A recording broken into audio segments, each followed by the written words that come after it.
Assalamualaikum semuanya. Hari itu adalah rutinitas biasa bagi Louis. Louis akan bekerja di hari libur karena deadline-nya harus selesai sebelum berganti tahun. Dia bekerja di sebuah pabrik percetakan. Dia punya 3 anak dan 2 cucu kembar. Sebelum berangkat dia berpamitan pada keluarganya dan berjanji akan pulang sebelum malam dan merayakan tahun baru bersama. Dia tinggal di sebuah apartemen di Salvador, Brazil. Walaupun dia sudah berusia 57 tahun, dia tidak berniat untuk pensiun. Tempat dia bekerja berjarak 30 km, sehingga dia selalu naik kereta bawah tanah.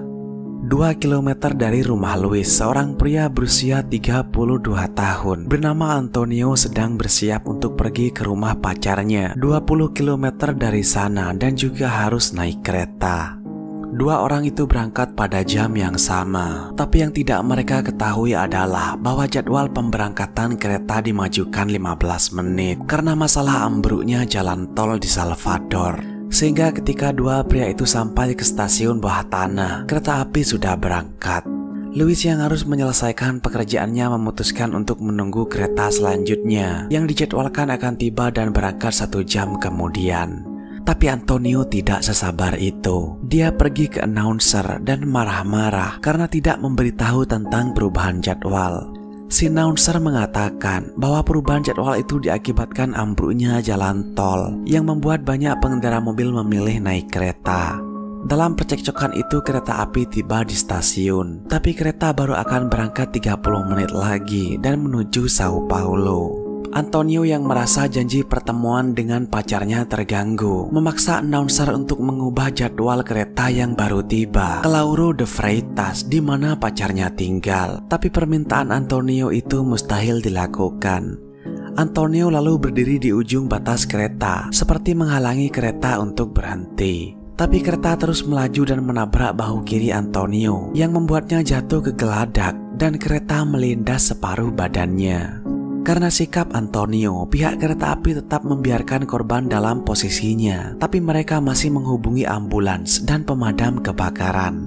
Masinis juga tidak mau memajukan posisi kereta karena takut itu akan membahayakan nyawa korban. Masinis juga tidak mau disalahkan.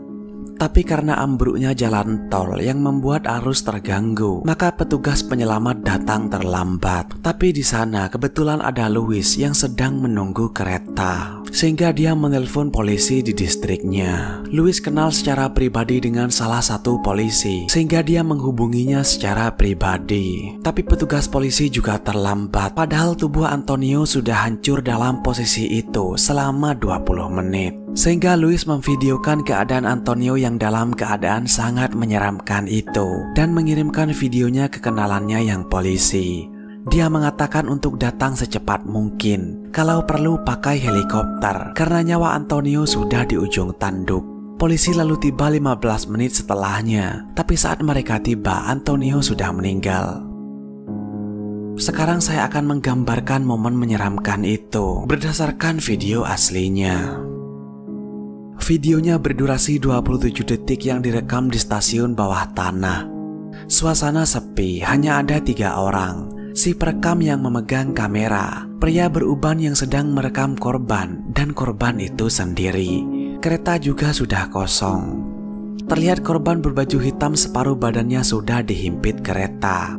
Darah terlihat di bawah tubuhnya. Wajah korban juga dipenuhi darah. Dalam bahasa Indonesia korban berkata, "Sakit sekali, tolong aku."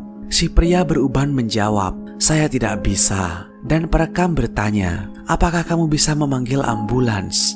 Si pria beruban mengatakan bahwa mereka dalam perjalanan.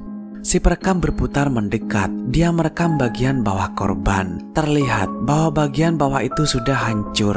Organ dalamnya pun juga keluar. Si korban hanya bisa menunduk dan videonya pun berakhir. Setelah itu, sebuah foto beredar di internet yang memperlihatkan pria beruban itu sedang merekam korban. Banyak orang yang membencinya dengan mengatakan cacian-cacian seperti, harusnya pria beruban itu menolongnya, harusnya pergi mencari bantuan, bukan malah merekamnya. Tapi setelah tahu seluruh konteks kejadiannya, orang-orang mengapresiasi pria beruban itu. Setelah saya menceritakan latar belakangnya, sekarang kalian pun juga sudah tahu bahwa si pria beruban itu sebenarnya sudah mencoba menolong dengan menelpon layanan darurat dan temannya yang polisi. Bahkan dia juga merekamnya dan dikirimkan ke polisi kenalannya. Pelajaran yang bisa kita ambil dalam kejadian itu adalah untuk bisa lebih sabar lagi dalam kondisi apapun dan untuk tidak menilai sesuatu dari tampak awalnya saja. Sekarang saya akan membahas kejadian menyeramkan lain yang juga terjadi di penutup tahun 2024, tepatnya pada 20 Desember 2024 di ibu kota Chuvashia, Rusia, yaitu seorang pria yang tergeletak di pinggir jalan dilindas mobil. Seorang pengemudi mobil bernama Rinald Kapter, berusia 42 tahun, menjelaskan pada polisi lalu lintas bahwa dia telah menemukan seseorang tergeletak di jalan raya dan sudah memanggil ambulans. Perkataannya dibenarkan oleh seorang wanita yang jadi penumpangnya.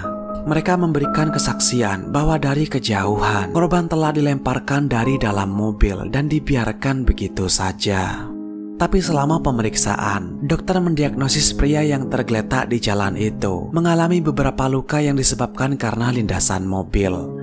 Jadi pada saat kejadian, pejalan kaki berusia 49 tahun itu sedang mabuk berat. Bahkan dia tidak ingat apapun tentang penyebab luka-luka di tubuhnya dan kenapa dia dirawat di rumah sakit itu. Detektif lalu kembali ke lokasi kejadian. Mereka menemukan dan mempelajari rekaman CCTV yang sepenuhnya bertentangan dengan kesaksian dua orang yang menemukannya pertama kali. Si pengemudi dan penumpang wanita itu menyembunyikan fakta kecelakaan dari polisi.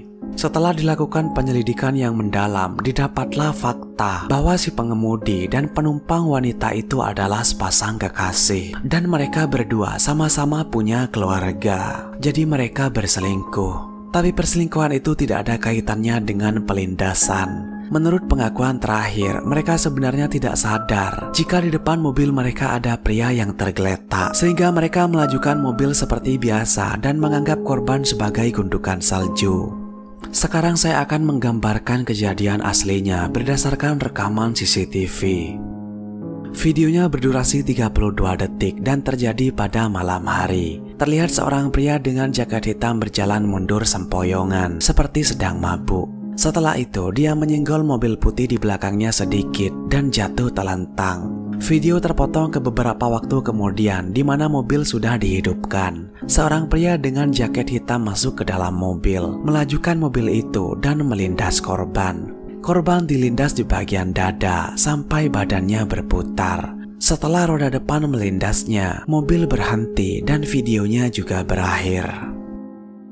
Menurut saya, kesaksian dua orang itu yang mengatakan bahwa mereka tidak sadar bahwa ada orang tergeletak di depan mobilnya itu jujur. Karena memang sepertinya si pengemudi tidak melihat korban. Tapi tetap saja karena kesaksian palsunya di awal dan kelalaiannya yang membuat seseorang celaka, mereka berdua harus dipenjara selama 1,5 tahun. Baik, saya rasa cukup untuk pembahasan kali ini. Tetaplah aman dan saya akan menemui kalian pada kesempatan berikutnya. Terima kasih sudah menonton.